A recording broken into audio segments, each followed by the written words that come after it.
रात के 2 बज रहे हैं। कमरे में सन्नाटा है। सिर्फ दीवार घड़ी की सुइयों की टिक टिक सुनाई दे रही है। रोहन खिड़की के पास बैठा है। बाहर का अंधेरा कांच पर जम चुका है। अचानक मेज पर रखे फोन की स्क्रीन नीली रोशनी से जगमगा उठती है। स्क्रीन पर एक नाम चमक रहा है।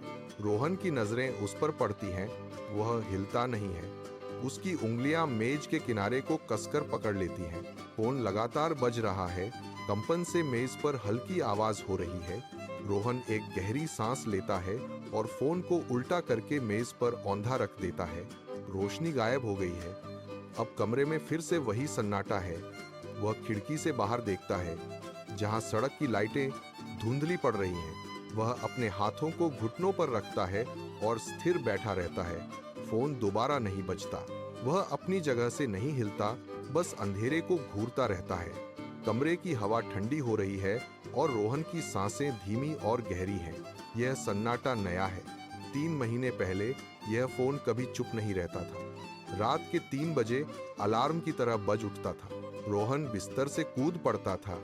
नींद में भी उसका हाथ फोन की तलाश में भटकता था। स्क्रीन पर दोस्त का संदेश होता है, पार्टी शुरू हो गई, जल्दी आओ। रोहन तुरंत जवाब देता है, हाँ, मैं अभी निकल रहा हूँ। वह दरवाजा खोलकर बाहर भागता है। बारिश हो रही हो या थकान हो, उसे फर्क नहीं पड़ता। काम के घंटों में कंप्यूटर की स्क्रीन पर कॉल आती है। परिवार की फरमाइश होती है। बाजार से कुछ लेते आना। रोहन अपनी कुर्सी छोड़ देता है। वह फाइलों को बीच में ही छोड़ देता है। उसकी उंगलियां कीबोर्ड से हटती हैं और वह हाँ बोल देता है। हर घंटी उसके लिए एक आदेश थी। वह दौड़ता है, सीढ़ियां चढ़ता है, दरवाजे खटखटाता है। उसकी सांसें तेज हैं, पैर रुकते नहीं हैं। कोई पूछता है, क्या तुम कर सकते हो? रोहन का मुंह अपने आप खुल जाता है। हाँ, बिल्कुल। वह झुकता है, सामान उठाता है, दूसरों के लिए रास्ता बनाता है। उसकी अपनी कोई दिशा नहीं है। वह बस चलता रहता है, एक मशीन की तरह जिसका स्विच हमेशा ऑन रहता है। वह रुकता नहीं है, वह सोचता नहीं है, वह बस सुनता है और हामी भर देता है। समय बीतता गया। रोहन अब भी वही था, लेकिन बाकी दुनिया बदल गई। एक शाम वह दोस्तों के अड्डे पर पहुंचा। उसने दरवाजा खोला, शोर कम हो गया। सबने उसे देखा, फिर एक दूसरे की ओर देखकर मुस्कुराए और अपनी बातचीत में मशगूल हो गए। किसी ने उसे बैठने के लिए नहीं कहा। रोहन खड़ा रहा, उसके हाथ खाली थे। उसने एक दोस्त के कंधे पर हाथ रखा। दोस्त ने बिना देखे ही उसे हटा दिया। वह वहां मौजूद था, लेकिन जैसे हवा में घुल गया हो। कुछ दिन बाद उसने अपनी प्रेमिका को कॉफी के लिए फोन किया। फोन की घंटी बजती रही, फिर कट गई। उसने मैसेज भेजा, क्या हम मिल सकते हैं? स्क्रीन पर सीन लिखा आया, लेकिन जवाब नहीं आया। रोहन ने उसे पार्क में देखा। वह वहां बैठी थी, किसी और के साथ हंस रही थी। रोहन उसके पास गया। उसने उसे देखा और अपनी नजरें घुमा ली। वह फोन में व्यस्त हो गई, जैसे रोहन वहां था ही नहीं। रोहन ने अपना हाथ बढ़ाया, फिर धीरे से नीचे गिरा लिया। उसकी मौजूदगी अब किसी को नहीं खटकती थी। वह कमरे के कोने में खड़ा था। लोग उसके पास से गुजर रहे थे। वह घर लौटा, दीवारें उसे घेरने लगी। उसने महसूस किया कि उसकी हर हाँ ने उसकी अहमियत को खत्म कर दिया था। रोहन ने आखिरी कोशिश की। वह अपनी प्रेमिका के घर पहुंचा। उसने दरवाजा खटखटाया। वह बाहर आई। उसके चेहरे पर कोई भाव नहीं था। रोहन ने अपनी आवाज को स्थिर रखने की कोशिश की। उसने पूछा, तुम मुझसे दूर क्यों हो रही हो? क्या मैंने कुछ गलत किया? उसने कोई जवाब नहीं दिया।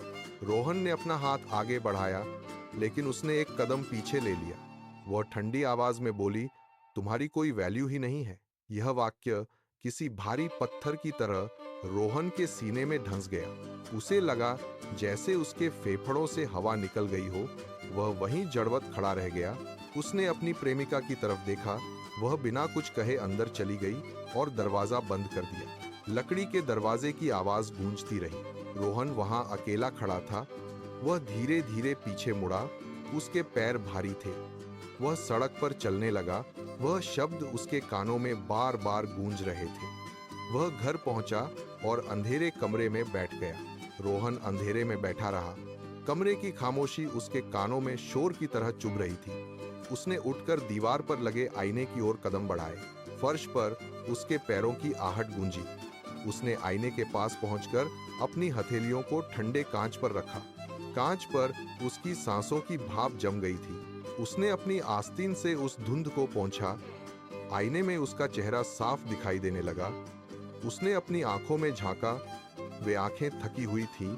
उसने अपने चेहरे की हर लकीर को गौर से देखा। यह वह व्यक्ति था जिसने हर किसी को खुश करने के लिए खुद को मिटा दिया था।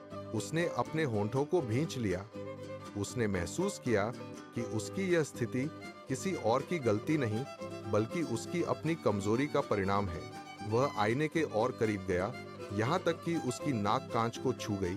उसने अपनी मुट्ठियां कस लीं। उसने खुद से नजरें नहीं चुराईं। उसने अपनी हार को स्वीकार किया। उस पल उसकी आंखों की पुतलियां सिकुड़ गईं। उसने आईने में दिख रहे उस व्यक्ति को एक चुनौती दी। उसने आईने पर अपना हाथ मारा और पीछे हट गया। उसने अपने फोन को उठाया और उसे स्विच ऑफ कर दिया। एक नया निर्णय उसके भीतर आकार ले रहा था। अगली सुबह सूरज की रोशनी खिड़की से होकर फर्श पर गिरी। रोहन मेज पर रखे फोन को देख रहा था। अचानक फोन की स्क्रीन जगमगाई। उसके दोस्त का नाम चमक रहा था। फोन लगातार बज रहा था। कमरे में उसकी गूंज बढ़ रही थी। रोहन ने उसे उठाया। दूसरी तरफ से आवाज आई, भाई आज शाम को फ्री है ना? पार्टी में चलना है, देर मत करना। रोहन ने एक गहरी सांस ली। उसने फोन को अपने कान से थोड़ा दूर किया। उसने अपनी उंगलियों को फोन के किनारे पर मजबूती से जमाया। उसने स्पष्ट और स्थिर स्वर में कहा, नहीं, मैं आज व्यस्त हूं। दूसरी तरफ एक पल के लिए सन्नाटा छा गया। दोस्त ने हैरान होकर पूछा, क्या तू तो कभी मना नहीं करता था? रोहन ने फिर दोहराया, मैंने कहा मैं आज नहीं आ पाऊंगा। उसने बिना किसी सफाई दिए कॉल काट दी। फोन को मेज पर उल्टा करके रख दिया। उसके हाथ अब कांप नहीं रहे थे। उसने खिड़की के बाहर देखा। उसने मेज से अपनी किताब उठाई और पन्ने पलटने लगा। रोहन ने जिम के भारी लोहे के दरवाजे को धक्का दिया। अंदर की हवा में पसीने और धातु की तीखी गंध घुली थी। उसने भारी वजन वाली रॉड को अपने हाथों में जकड़ा। उसकी उंगलियों के पोर सफेद पड़ गए। उसने सांस रोकी और पूरी ताकत से उसे ऊपर खींचा। उसके कंधों की मांसपेशियां तन गईं, नसें उभर आईं। पहली बार में वजन भारी लगा, पर उसने उसे नीचे नहीं गिरने दिया। उसने अपने दांत भींचे और उसे वापस अपनी छाती तक लाया। पसीने की बूंदें उसकी भौहों से होकर आंखों में गिर रही थी, लेकिन उसने पलकें नहीं झपकाईं। उसने बार बार उस क्रिया को दोहराया। हर बार जब रॉड ऊपर जाती, उसे अपनी बाहों में एक नई ऊर्जा महसूस होती। जिम के बाद वह एक शांत कोने में बैठ गया। आपको समखर के कामा को उसके सामने खुली किताब के पन्ने फड़फड़ा रहे थे। उसने अपनी स्किल्स पर काम करना शुरू किया। वह घंटों तक एक ही समस्या को सुलझाने में लगा रहा। उसके हाथ अब कांप नहीं रहे थे, वे स्थिर थे। उसने कीबोर्ड पर तेजी से उंगलियां चलाईं। स्क्रीन की नीली रोशनी उसके चेहरे पर पड़ रही थी। उसने एक जटिल कोड को पूरा किया और उसे रन किया। प्रोग्राम बिना किसी त्रुटि के चल पड़ा। उसने कुर्सी को पीछे ढकेला और खड़ा हो गया। 午後的陽光射實正房間，空氣中漂浮住細小的塵埃。羅漢正坐在桌前，指尖輕輕劃過蘇野。訪問被推開的吱呀聲打破了寂靜。他站在門口，目光掃過桌上堆疊的專業書籍和電腦，眉頭微微皺起。他邁步走進房間，停在羅漢身後，語氣帶着一絲慣有的傲慢：你最近怎麼回事？電話不接，人也找不到。羅漢沒有立刻回頭，他翻過頁紙，指尖在文字上停留了片刻。他緩緩轉過身，眼神清澈而平靜，沒有任何波瀾。他看着羅漢，眼神中閃過一絲困惑，隨即試圖用呢種熟悉嘅帶有指責意味嘅語調說道：你變啦！你現在變得一點都不像以前那個隨叫隨到嘅你了。羅漢看着他，嘴角高起一抹淡淡的弧度，那不是嘲諷，而是一種徹底嘅釋然。他輕輕搖了搖頭，聲音平穩。我沒有變，我只是不再把自己弄丟了。羅漢不再看他，他轉回身，重新看向攤開的課本。他拿起筆，在筆記本上記下了一個關鍵嘅公式。最終，他轉身離開了房間，腳步聲在走廊裏漸行漸遠。羅漢沒有抬頭，他沉浸在自己的世界裏，每一次呼吸都顯得如此從容。कमरे में अब एक नई शांति थी। रोहन ने किताब बंद की और खिड़की की ओर देखा।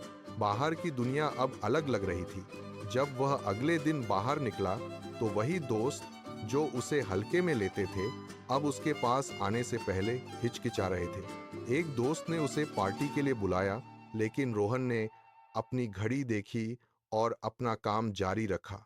उसने बिना किसी झिझक के कहा, नहीं, मुझे अपना प्रोजेक्ट पूरा करना है।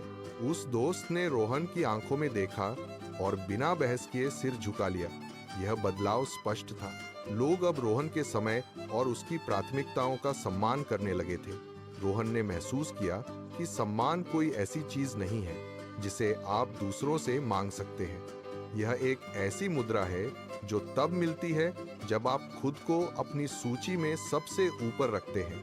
उसने सड़क पर चलते हुए अपना सिर ऊंचा रखा। वह अब किसी की स्वीकृति का भूखा नहीं था। उसने अपनी मेहनत से अपनी जगह बनाई थी। उसने सीखा कि जब आप खुद को प्राथमिकता देते हैं तो पूरी दुनिया आपके लिए जगह बना लेती है। उसने एक गहरी सांस ली। ठंडी हवा उसके फेफड़ों में भर गई। वह अब किसी मशीन की तरह नहीं, बल्कि एक स्वतंत्र व्यक्ति की तरह चल रहा था। उसने अपने फोन को जेब में रखा और आगे बढ़ गया। कहानी का सार यही था, सम्मान मांगने से नहीं, खुद को प्राथमिकता देने से मिलता है।